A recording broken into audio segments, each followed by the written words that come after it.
You're throwing too many discs, and that's why you're losing. You need to minimize. You're listening to the Chain Clankers podcast with your hosts, Quentin Ferris and Horatio Gonzalez. Follow us on Twitter and Instagram at Chain Clankers. Welcome in, everyone, to the Chain Clankers Disc Golf Podcast. Super excited to have you here with us today. We all want to win more of our rounds, and that is exactly what we're talking about today. If you're that player who is in the rec division and you want to win more of those rounds, I definitely suggest listening all the way through, because we've got 6 tips on today's episode that are going to help you win more of your rounds. Let's start off first by bringing in our co-host, Horatio Gonzalez. Horatio, how are we doing today, man? Doing really good. This is something that we definitely have talked about and we've seen day in, day out. And this is, towards rec players, because that's kind of who we can relate to, and some stuff that we see out there. That's the divisions that we have been playing. So that's what we see. But, if you're advanced, intermediate, maybe even pro, maybe these are something that you can incorporate into your game and help you improve. How was your weekend? What'd you do this weekend? Played a little disc golf, just, a little quick 9, felt pretty good. I am currently experimenting with a new power grip that so far I've been seeing pretty good results and I'm happy with, and maybe eventually I'll make a YouTube video about it and kind of share it around. But yeah, and then, we played a little bit here Sunday morning with some guys, and that was pretty good. Round this morning of doubles was a lot of fun. Definitely goes to show you how important it is to not go out of bounds.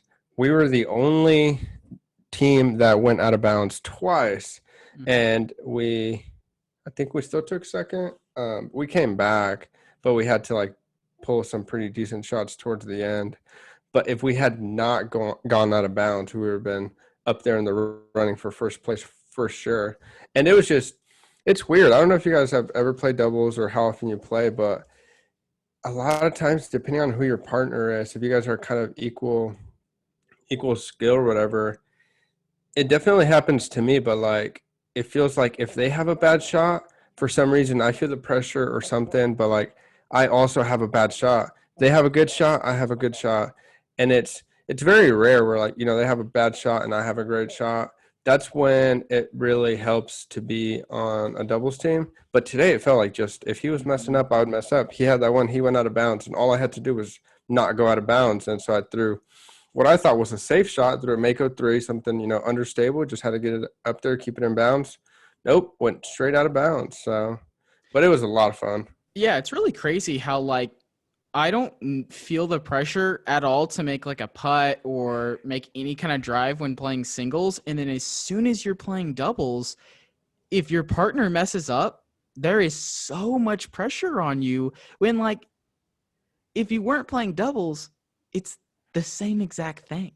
Maybe it's because you feel more of that pressure because you don't want to let your partner down. But yeah, that's a really interesting concept. I definitely like to explore more.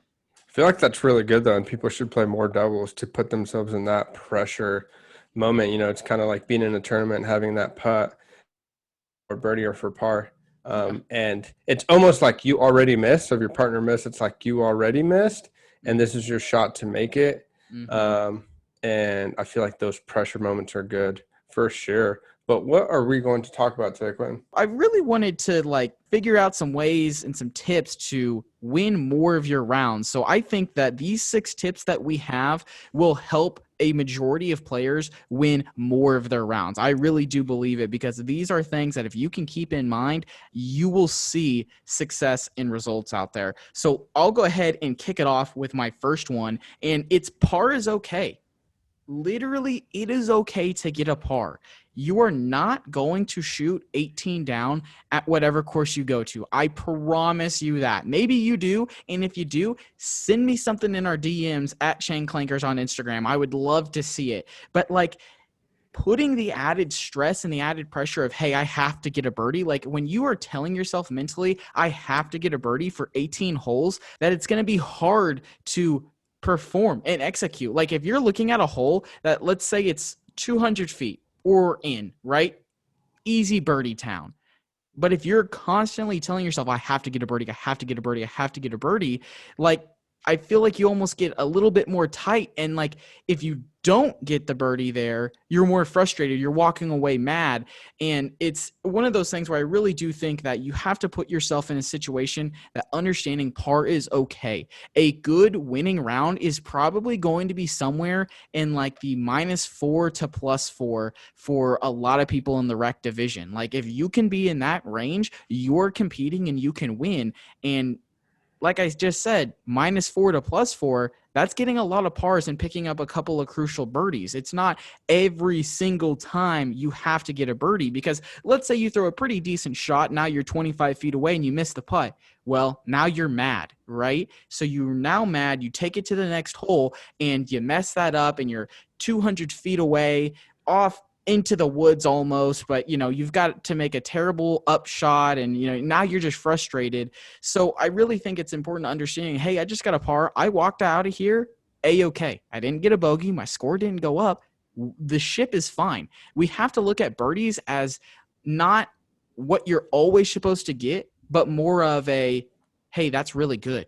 Like, high five yourself. That's good. Let's move on to the next one and continue to play for that par. And if we get a birdie, then you're going to feel better. Now, that's not me saying you should never focus on getting a birdie. You should absolutely lock in and try to get a birdie in certain situations.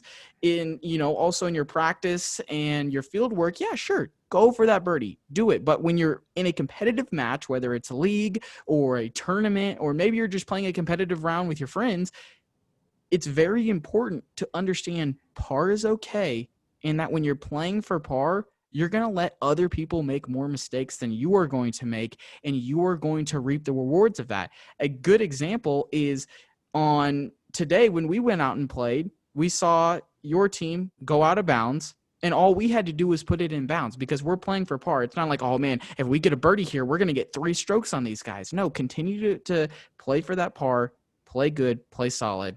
You're going to have less stress, less pressure. You're going to have more fun, and your score is going to drop. Do your drive, have the best drive that you can do on that from the tee pad. And if you end up with the opportunity or look at a birdie, great. But if you don't, then give yourself a tap-in, stress-free par. No need to give yourself that pressure of, you have a semi-birdie look of from 40 feet, and you're like, wow, that was an amazing drive. I need to run this, when you've never been in that situation before. And so now you go from a potential birdie look, and because you ran it, and now you're another 20, 25 feet from a putt that you're not comfortable making, and now you miss, and now you end up with a bogey when you could have, just given it a semi little run or laid up, and now you have an easy tap-in par. Can I say one more thing before we move on from here? What you just said about the stress-free, tap-in par, that's literally it, right? If you're playing your rounds and you don't have to putt from deeper than 15 feet and it's a par every time, that is awesome, because now you're not looking down the barrel of a 25-footer, and if you miss, you're getting a bogey.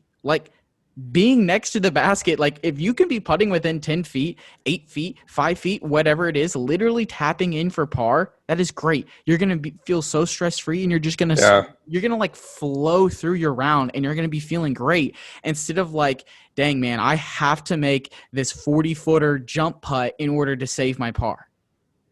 Birdies are great when you can get them, but tap-in pars are so relieving, and they just feel good. Okay, didn't wasn't a great, wasn't a birdie, but it still feels so good. You can move on to the next one.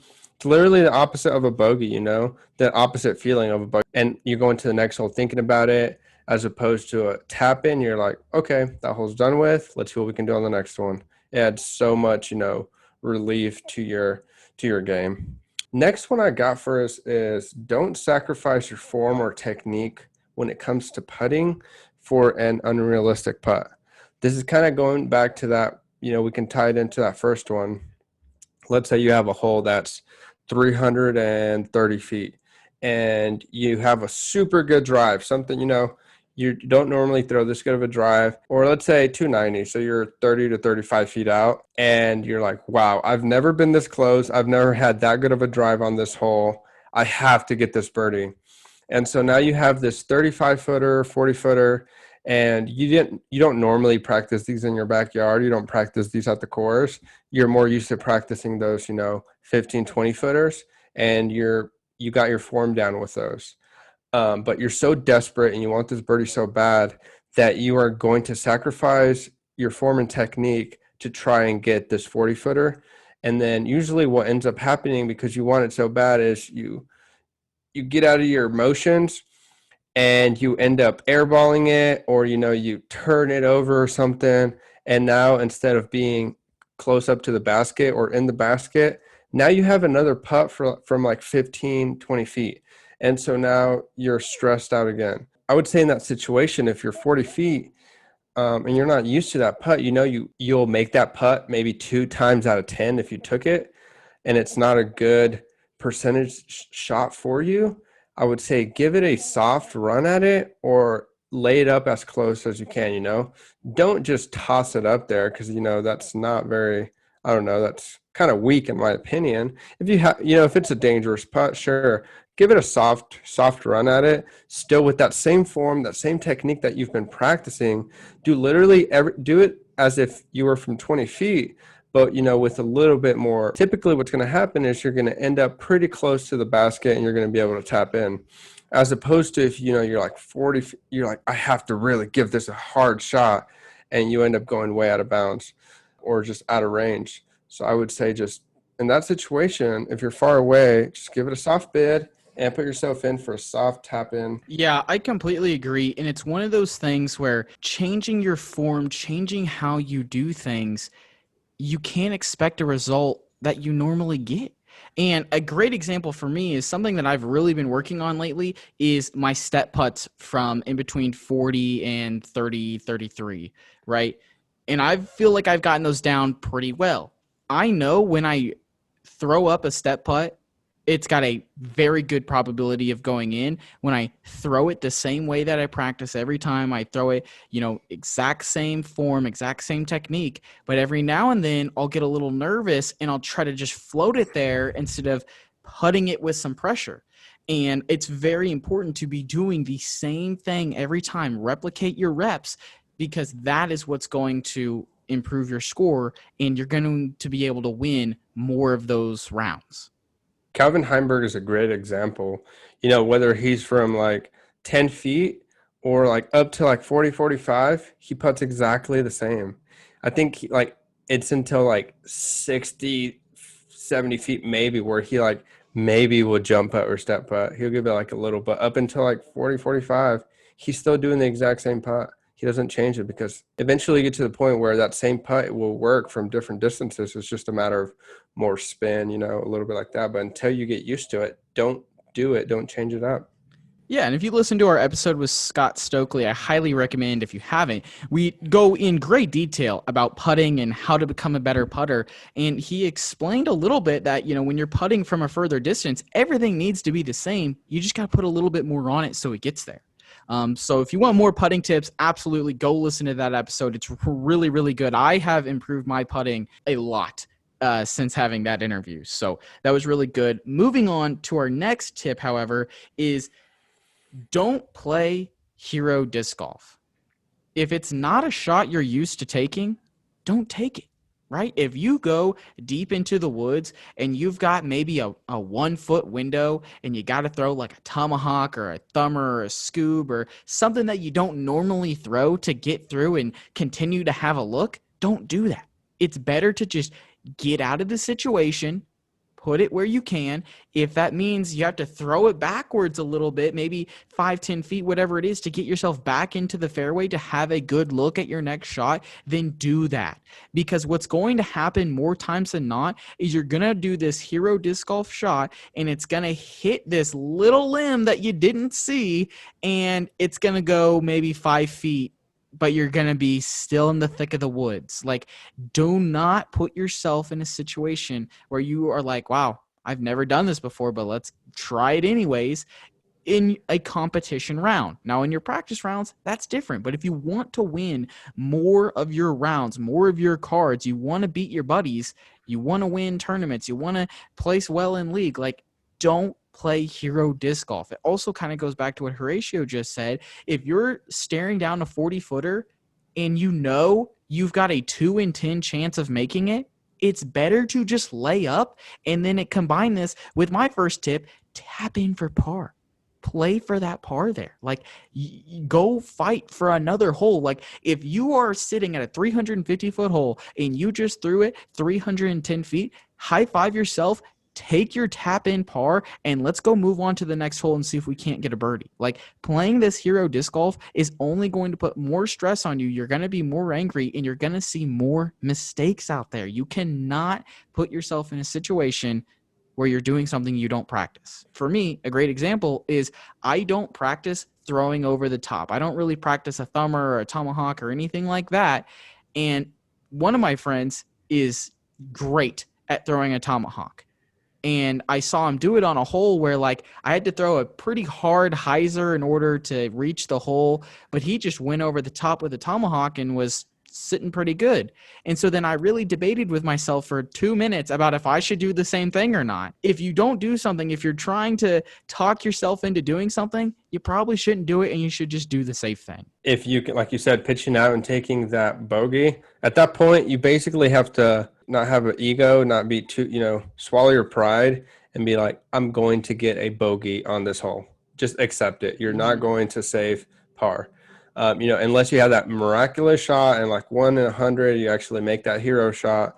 But just basically, I'm going to get a bogey and do the boring, pitch out you have to do instead of going for it. And now you have a double bogey or a triple bogey because you tried it and then you hit a branch 2 feet in front of you. And now you have to do the same thing again. So I think that's really good. And I think the theme, and you're going to hear us say it throughout this episode, is pretty much going to be boring golf is winning golf.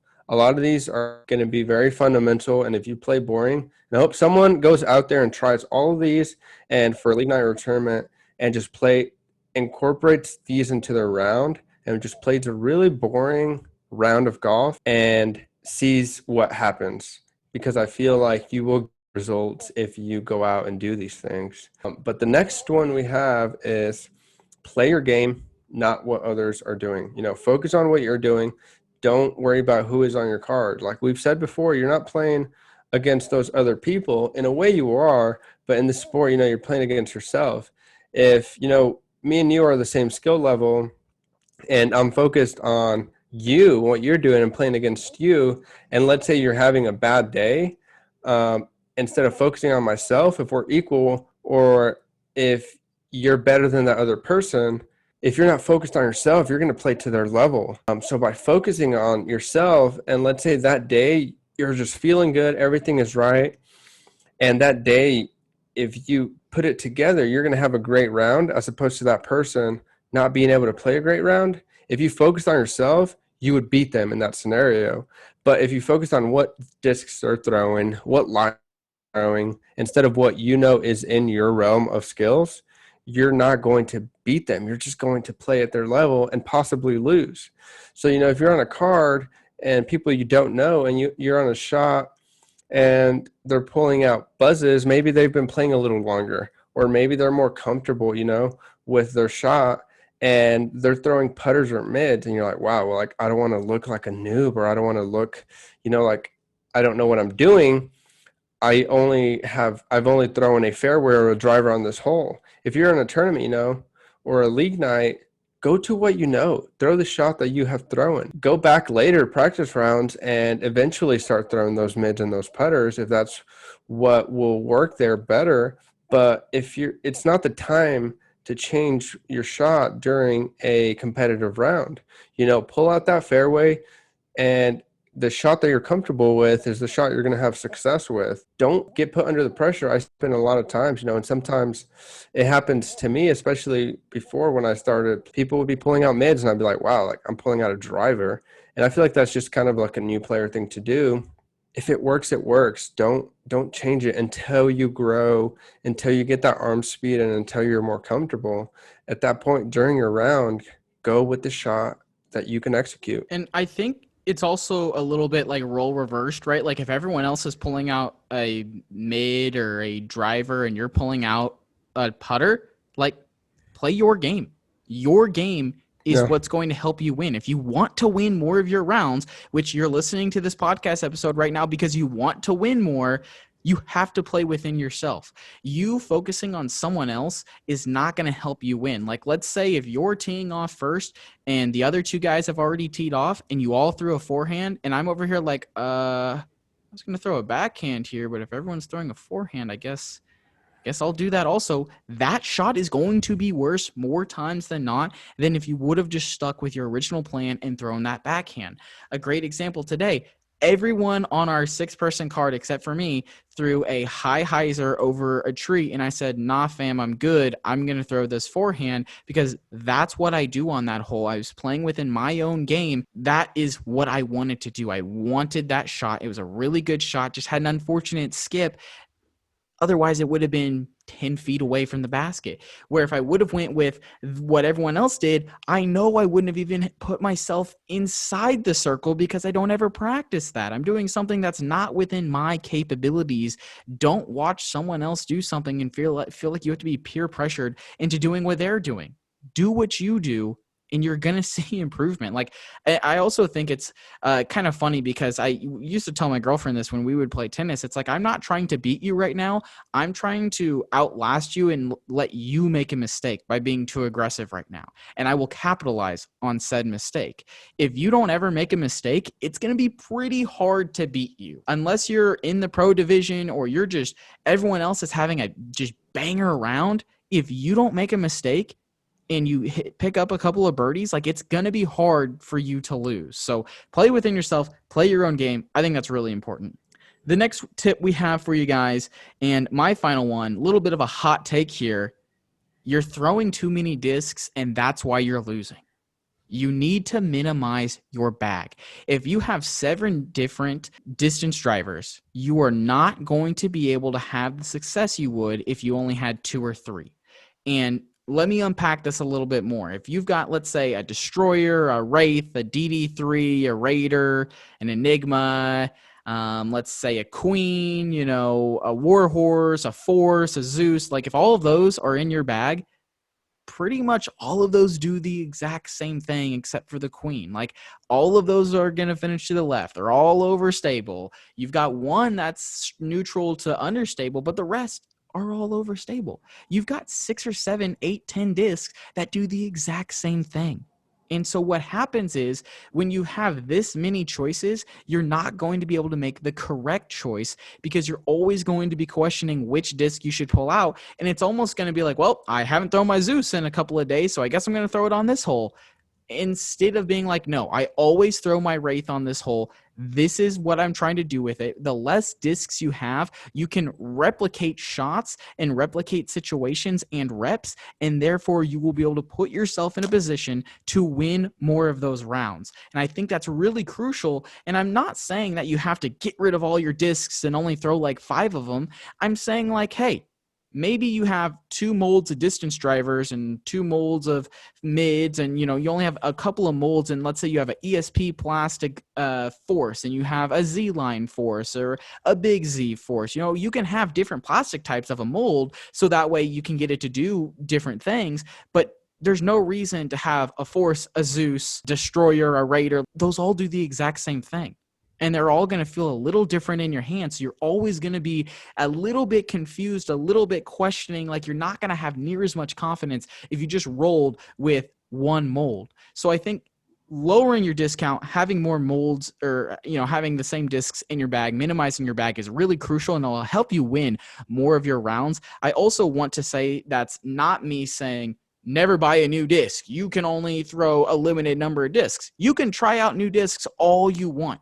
I'm just saying, in the battle of competition, in the heat of the moment, you want to minimize your choices so that way you can execute those choices more. Let's say you just went up and picked up a Raptor. You've never had a Raptor before.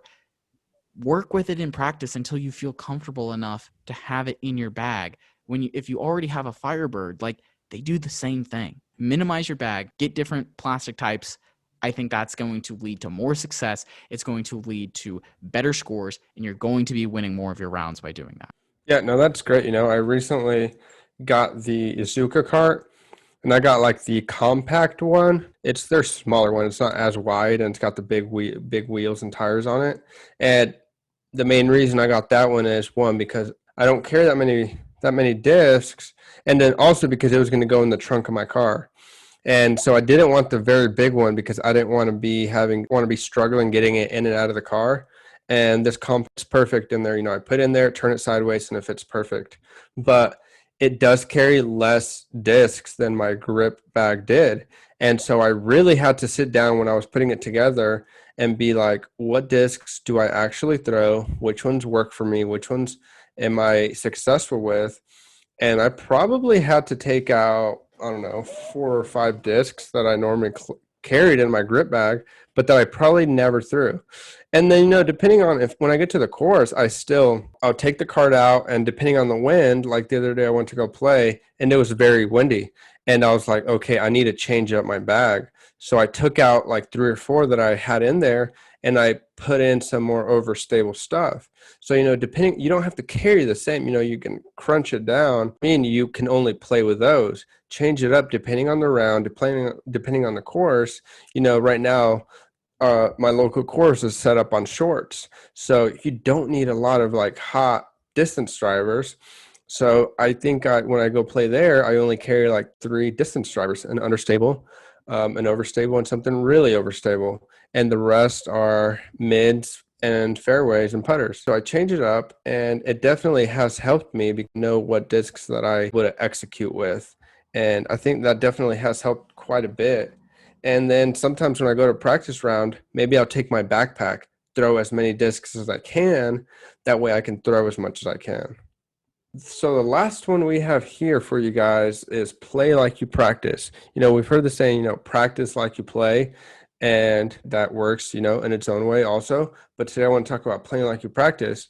Friday night went to league night, and I wanted to really take it seriously. I wanted to try to put to work what I had been practicing. And so instead of focusing too much on the round, I guess, or on the competition, I was trying to focus on what I had been practicing out at the course throughout the week. Because I definitely practice more and play practice rounds a lot more than I play tournaments and league nights. So that night, I just focused on what had been working for me at the practice rounds, what had been clicking, and what I had been working on. I try to put that to work, in a realistic scenario. And that's what I was focusing on my round. Instead of, playing a tournament and you completely forget about everything you've been practicing, you go and throw your shots or whatever, but instead of focusing on what you have been working on, focusing on getting those birds or winning, you're like so caught up in the moment instead of thinking about, okay, this is a chance to put to test what I have been studying, what I have been practicing, and seeing it that way. More times than not, you're going to find yourself in a situation where you are practicing and working on something than being in a competitive environment. That's just kind of the nature of the game at some points in the season. Maybe you're in a really hot stretch of tournament every single weekend. I'm playing league twice a week, and that's great. But when you're doing your practice, remember those things and bring it to your competition. Adding that extra pressure onto yourself and trying to just elevate your game really quickly all of a sudden in a tournament or a league night, you're probably not going to be able to do it. So focus on those things that you've been working on in your practice and just hit those. Focus on hitting your spot, doing what you're working on in your practice, and feel good about yourself. Because at the end of the day, like, we all play disc golf because it's fun. We want to have fun. And your practice is important to having fun and beating more of the people you play with, because it allows you to prepare for situations, to make the right decisions, and to inevitably win. So I think that's a fantastic tip there, Horatio. I think this was a fantastic episode. I would really love if you guys could leave a like rating on this if you're watching on YouTube right now. That would be so sick. Let us know if you do any of these tips right now in the comment section below, or if you're not watching on YouTube, our DMs are always open. Hit us up. Put something on your story, whatever you want to do. Comment on our post. We'd love to hear from you. I really do think that these tips would be very, very helpful in helping you win more of your rounds against your buddies. Yeah, I challenge, anyone listening, if you have a tournament coming up, maybe a league night, that way you can kind of put it to test, or just going to play around a competitive round with your buddies. Write these on a notepad, and throughout your round, kind of focus on these and put these to the test and tell us if it worked, tell us if, it didn't work, and see if you see some in your score. I would love to hear from you guys and see if we're helping. There's a lot of stuff that we're seeing in our games and we're trying to pass on, but maybe some of it, doesn't work for you guys. But let us know what did work and what isn't working for you. We also have some very exciting news for you guys.